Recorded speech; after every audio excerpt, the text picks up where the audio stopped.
Hello and welcome to week 2 of social media marketing. This week we will be going over chapter 1, which is the introduction to social media marketing. I'll go through the mimic simulation introduction, and then at the end I will go over check-ins, discussions, and assignments that are due this week. So, introduction to social media.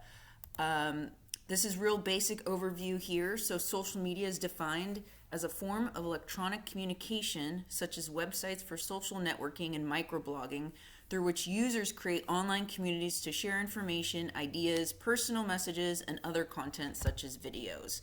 I'm sure all of you out there know what social media is, but here's the actual definition from the dictionary. So some questions to ask yourselves. What kind of brands or companies do you follow? Which platforms do you follow these brands on? Do you have experience doing social media for a real company or business? If so, which one and what did you do? So just some things to kind of think about here as we're going through these slides. The evolution of social media. How long it took to reach 50 million people. It took the telephone 75 years, internet 4 years, Facebook 3.5 years, and Angry Birds 35 days. Very quick. More questions to ask yourself. This one's a fun one. Where's your phone right now?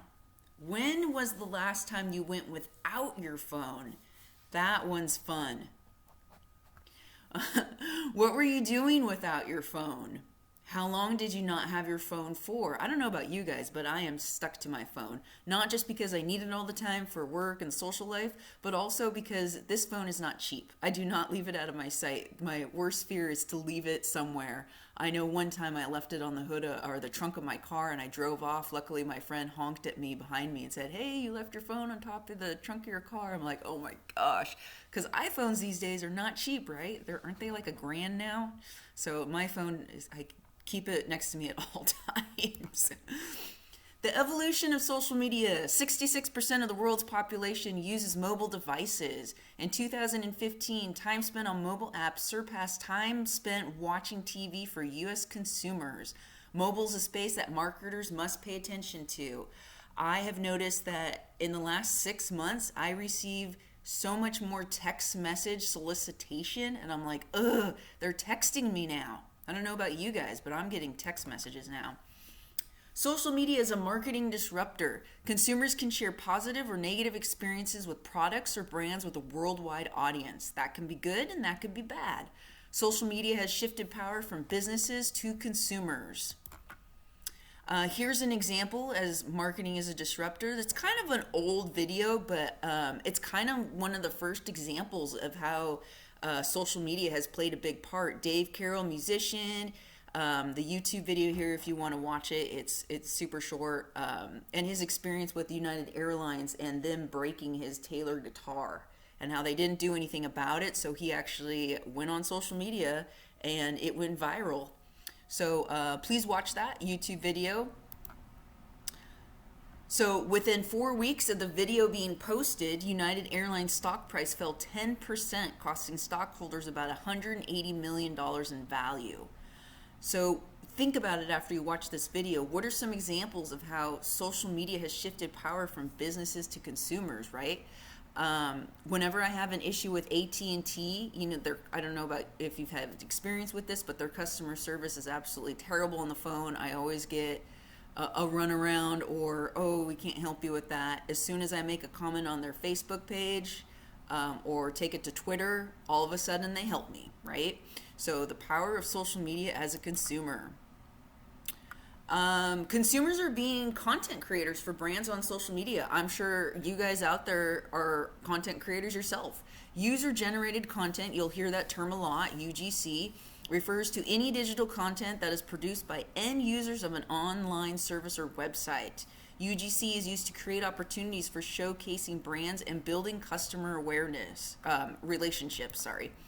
In 2006, I know this is a very old example, Frito-Lay leveraged UGC for its Doritos Crash the Super Bowl contest. I don't know if you guys remember this or not. It was one of the first examples, kind of like the Taylor guitar video, of how user-generated content can help a brand with brand awareness.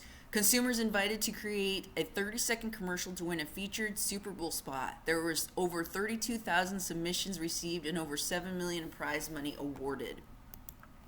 Here's the Doritos commercial, the winning commercial. It's really short. Watch it. So after you watch that video, some questions to ask yourself, statements. Frito-Lay credits the campaign with helping to grow Doritos from a $1.54 billion brand in 2006 to a $2.2 billion brand in 2016. So have you ever posted a brand's content on social media and tagged the brand? If so, what happened? I know this is pretty popular on Instagram. I'm not too familiar on Snapchat, but on Instagram it's very popular. Have you ever participated in a social media contest before? What did you have to do? What was the outcome? Did you win anything? Have you ever made a purchase on social media from a brand, an influencer, a friend's post, or from a sponsored ad? What was the product and how did you discover it?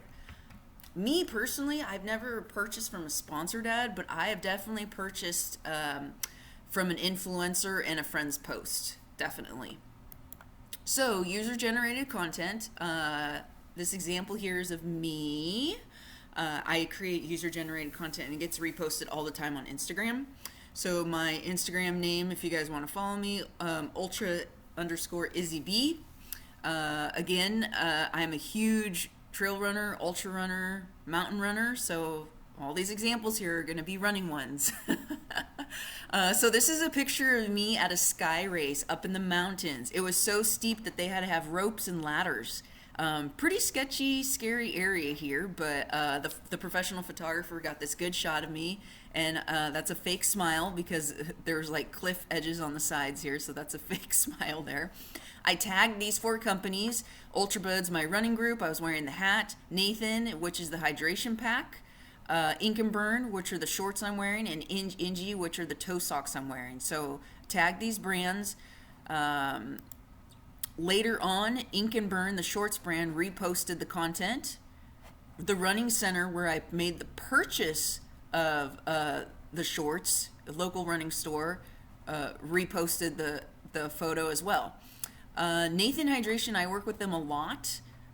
I'm an ambassador for them, and I'm also going to be testing out their new apparel line this year and their packs this year. So they always repurpose my photos. This is me at a Spartan race in Montana, and this was me running the Grand Canyon. So they reposted these. So user-generated content. This company, Nathan Sports, uses the content that I create, and they repurpose it. Organic versus paid social media marketing. Organic social is when users take advantage of the free elements of social media, such as post sharing on Facebook or two-way conversations with using Twitter. This is good for small businesses, nonprofits. You can build a social community and direct them to your website because that's what you really want, right? Paid social involves sponsored or paid advertising content delivered on social networks in the form of images, videos, and carousel ads. We'll get more into that later in another lecture. Depending on the platform, ads can be targeted to users based on location. This is a live link right here if you want to read more on that. Buying habits or personal interests. Unlike organic, paid social directly puts your content in front of users who will most likely show interest.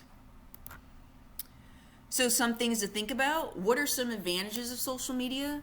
And what are some disadvantages of social media? And in your book, you'll read about some of these examples as well. Social media metrics, you'll hear these a lot. Call to action, CTA, clicks, URL clicks, engagements, engagement rate, followers, mentions, total reach. And again, we'll go through these in more detail throughout the course. Here is a screenshot of your Google Analytics. For those that aren't aware, Google Analytics are created through your website. So you can actually go into the back end of your website, into Google Analytics, and you can see how many people came to your website from a Facebook link, from an Instagram link, and any other social network. It'll show you all the data right here. Very important data for those who deal with metrics and marketing. And if you have social media clients or if you end up in the social media manager type of role. So what are some of the benefits of social media marketing? Increased exposure, brand awareness, increased traffic, brand loyalty, marketplace insight, lead generation, increased thought leadership, improved sales, time savings, reduced marketing cost, right? It's a lot less expensive than doing like a billboard or a radio ad or direct mail campaigns. A lot less expensive. Stronger customer experiences. You connect more with your customers. Owned, earned, and paid media. So here is a YouTube link to learn more about the benefits of social media marketing. Okay, so now I'm going to get into the Mimic social simulation. This is super fun, guys. Do not stress about this. It's a great way for you guys to make posts. It's kind of a game. You get ranked. You can compete against your classmates. So what I want you guys to do is once you register for the Mimic simulation, the instructions are on Cougar Courses. I want you to read all the sections in the simulation about Buhai, products, market, analytics, budget, and goals. All this is good information. They make it super fun and easy to understand in the simulation. Read the weekly memos and LinkedIn articles, linked articles, 9 social media goals you can set up for your business, and 3 steps to build a social media marketing sales funnel. Important information to get through the simulation. So the scenario here is Buhai Supply Company is an e-commerce and retail bag supplier. It specializes in backpack, purse, wallet, satchel, and duffel products. Very similar to that brand out there called Herschel. Basically, it's a bag of any sort. Its business goals are to find bags that resonate with the design-conscious audience, manufacture them at affordable costs, and sell them for a profit at competitive prices. Buhai aims to design functional bags that evoke nostalgia, bags with enough personality for even the choosiest of millennials. This goal has been a driving factor that has been helped the sales grow significantly since it was founded in 2009. So please watch the welcome video. The link's here. It's also in the simulation. Either way, watch it. It'll help you explain how the simulation works. Here are some Mimic simulation tips. Depending on the effort from each student, each round will take anywhere from 1 to 4 hours to complete.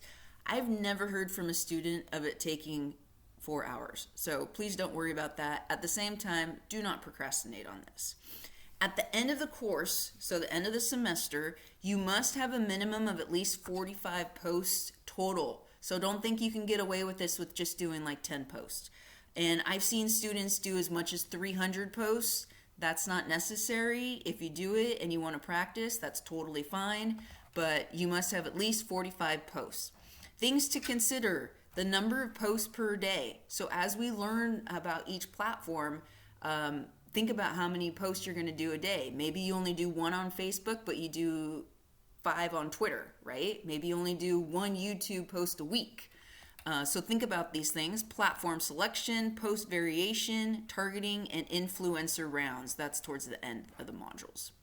How this is graded: it's based on 25% of impressions, 25% engagement, 25% clicks, and 25% conversions. So I plug in the data in this sheet, it calculates it, and that's just one part of the assignment. The other part is your participation, getting the assignments each round done on time, and at the very end I'll have you guys write a reflection paper on your experience with the simulation. The other piece is turning in a content calendar. We'll get more into content calendars in another lecture.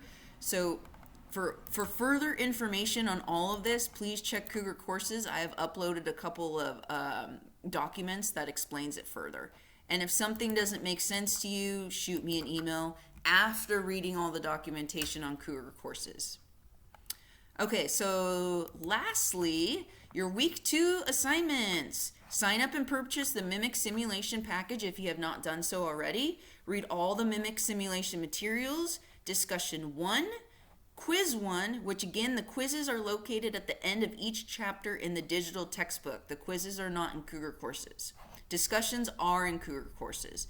Also, I want you to read the Hootsuite Academy instructions and register for the free course. This information is on Cougar Courses now. So if you can't find any of this information on Cougar Courses, please shoot me an email, but it's all in there.